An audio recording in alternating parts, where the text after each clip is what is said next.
রজব মাসে শবে মেরাজ নামে একটা রাত উদযাপন করা হয়। এটা শরীয়ী ভিত্তিক কতটুকু?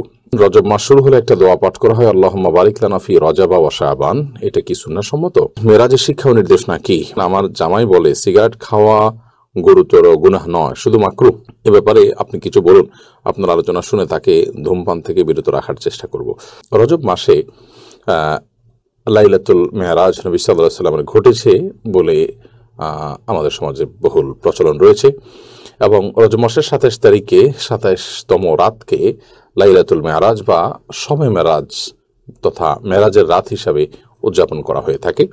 মূলত নবী করিম সাল্লাল্লাহু আলাইহি ওয়াসাল্লাম মেরাজ হয়েছে, ইসরা হয়েছে, এগুলো সত্য শুধু নয়, মহাসত্য। এবং এই মর্মে কোরআন কারীমে সূরা ইসরা বনী ইসরাঈলের শুরুতে আল্লাহ তাআলা ১৫ নম্বর পারা শুরুতে ইসরা সম্পর্কে আল্লাহ বলেছেন রাত্রিকালীন ভ্রমণ আল্লাহ তাআলা করিয়েছেন তাকে অলৌকিকভাবে। আবার মেরাজের বিষয়ে নবী সাল্লাল্লাহু আলাইহি ওয়াসাল্লামের বহু হাদিস বর্ণিত হয়েছে যে আল্লাহ তাআলা তাকে ঊর্ধ্ব জগতে উঠে নিয়ে গেছেন এবং আল্লাহ তার সাথে সাক্ষাৎ হয়েছে, জান্নাত জাহান্নাম তিনি অবলোকন করেছেন, সিদরাতুল মুনতাহায় গিয়েছেন এবং বিভিন্ন নবীদের সাথে আসমানে রাসূলদের সাথে সাক্ষাৎ হয়েছে। তো এই বিষয়গুলো তো সুপ্রমাণিত এবং এগুলোকে অস্বীকার করবার, অবিশ্বাস করবার সুযোগ নেই।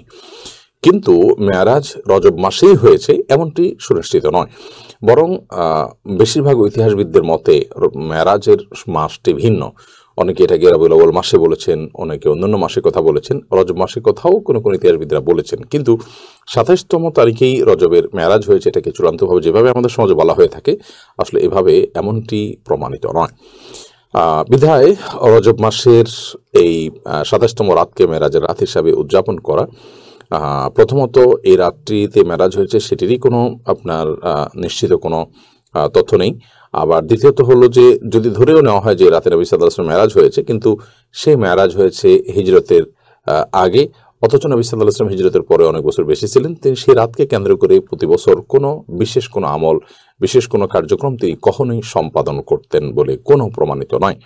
যার কারণে একজন ইমানদার এই রজব মাস উদযাপনের নামে ২৭তম রজনীতে রাত জেগে ইবাদত করা বা এটাকে কেন্দ্র করে কোনো বিশেষ কর্মসূচি পালন করা, এটি কোরআন বা হাদিস দ্বারা সমর্থিত নয় এবং নির্দিষ্ট নয়। রজব মাস শুরু হলে একটা দোয়া পাঠ করা হয়, আল্লাহুম্মা বারিক লানা ফি রজাবা ওয়া শাবান। এটা কি সুন্নাহ সম্মত? আল্লাহুম্মা বারিক লানা ফি রজাবা ওয়া শাবান ওয়া বাল্লিগনা রমাদান। দোয়াটির অর্থ হলো, হে আল্লাহ, আপনি আমাদেরকে রজব এবং শাবানে বারাকা দান করুন এবং রমাদান পর্যন্ত আমাদেরকে পৌঁছে দিন, অর্থাৎ রমাদানের জন্য আমরা পাই লাভ করি সেই তৌফিক দান করুন। এই দোয়া রজব মাসে শুরু হলে পাঠ করবে কিনা এ বিষয়ে বাইহাকী সহ বেশ কয়েকটি হাদিসি কিতাবে এই দোয়াটি বর্ণিত হয়েছে। অনেক মুহাদ্দিসগণ, অনেক হাদিস বিশ্লেষক, ওলামা ইকরাম এই দোয়ার সনদের মধ্যে কিছুটা দফ বা দুর্বলতা খুঁজে পেয়েছেন। তাদের মতে এটি বিশুদ্ধতার মানদণ্ডে উত্তীর্ণ নয়। তবে দোয়াটির মর্ম এবং কথা বেশ চমৎকার এবং সুন্দর। সাধারণত যে কোনো ইমানদারি রমজানের জন্য অপেক্ষমান থাকবে, আল্লাহ তাআলার কাছে রমজান যেন প্রাপ্তি নসিব হয় সেজন্য দোয়া করবেন। বিশেষত আমাদের পূর্বসূরি সালাফ যারা ছিলেন তারা ৬ মাস আগে থেকে, রমাদানের ৬ মাস আগে থেকে তারা দোয়া করতে থাকতেন যেন আল্লাহ তাআলা তাদেরকে রমাদান পর্যন্ত হায়াত দেন এবং রমাদান পাওয়ার জন্য তৌফিক দান করেন। সেই জায়গা থেকে আমরা আল্লাহ তাআলার কাছে দোয়া এমনিতেই বেশি বেশি করে করতে পারি, রমাদান যেন আমাদের লাভ হয় সেজন্য।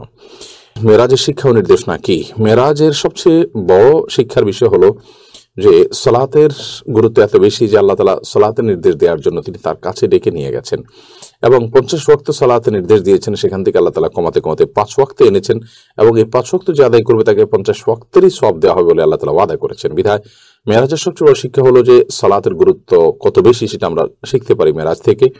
এবং সেই সাথে মেরাজের মাধ্যমে আল্লাহ তাআলা তাকে, নবী সাল্লাল্লাহু আলাইহি ওয়াসাল্লামকে কিছু কিছু অপরাধের শাস্তি কেমন হবে তার ডামি আল্লাহ তাআলা দেখিয়েছেন, তার মুখ আল্লাহ তাআলা দেখিয়েছেন এবং সেটির মাধ্যমে সে সমস্ত অপরাধগুলোর ভয়াবহতাও আমরা আঁচ করতে পারি, অনুমান করতে পারি। বিধায় মেরাজের সমস্ত শিক্ষাগুলো আমরা ধারণ করতে চেষ্টা করব এবং নবী সাল্লাল্লাহু আলাইহি ওয়াসাল্লাম যে বার্তাগুলো এনেছেন সেই বার্তাগুলো আমরা গ্রহণ করার চেষ্টা করবো। আল্লাহ আমাদের সেই তৌফিক দান করুন। আমার জামাই বলে সিগারেট খাওয়া গুরুতর গুনাহ নয়, শুধু মাকরুহ। এ ব্যাপারে আপনি কিছু বলুন। আপনার আলোচনা শুনে তাকে ধূমপান থেকে বিরত রাখার চেষ্টা করব। দেখুন, সিগারেট খাওয়া বা ধূমপান করা এটা নিষিদ্ধ। আমাদের দেশের ওলামা ইকরাম মাকরুহ বলেন, কিন্তু আরব ওলামা ইকরাম এটাকে হারাম বলেন। এরাবিন স্কলাররা এটাকে হারাম বলেন। এর অন্যতম কারণ হলো যে এটি মানুষের জন্য ক্ষতিকর। আল্লাহ বলেছেন, লা তুলকু বিয়াইদিকুম ইলা তাহলুকা, তোমরা নিজেদেরকে ধ্বংসের দিকে ঠেলে দিও না। অতএব নিজেকে ক্ষতির মুখে ঠেলে দেওয়া, নিজেকে বিপদের মুখে ঠেলে দেওয়া, নিরেট ক্ষতি যেটাতে, এরকম কিছু গ্রহণ করানোর জন্য গুনাহের কথা। তাছাড়া ধোয়া এটা কোনো পান করার বস্তু নয়, বরং এটি জাহান্নামীদের শাস্তি দেওয়ার একটা মাধ্যম। এটা দিয়ে জাহান্নামীদেরকে শাস্তি দেওয়া হবে। বিধায় এটাকে উপভোগ করা বা এটাকে ইচ্ছাকৃতভাবে আপনার এটাকে পানীয় বানানো, সেই সাথে এটার কারণে মুখে প্রচণ্ড রকমের দুর্গন্ধ হয় ইত্যাদি নানা কারণে আরবুল আলম এটাকে হারাম বলেন। আর মাকরু যে বলা হয়, এর মাকরু মানে এই না যে এটা করা যাবে, না করা উত্তম, ব্যাপারটা এরকম না।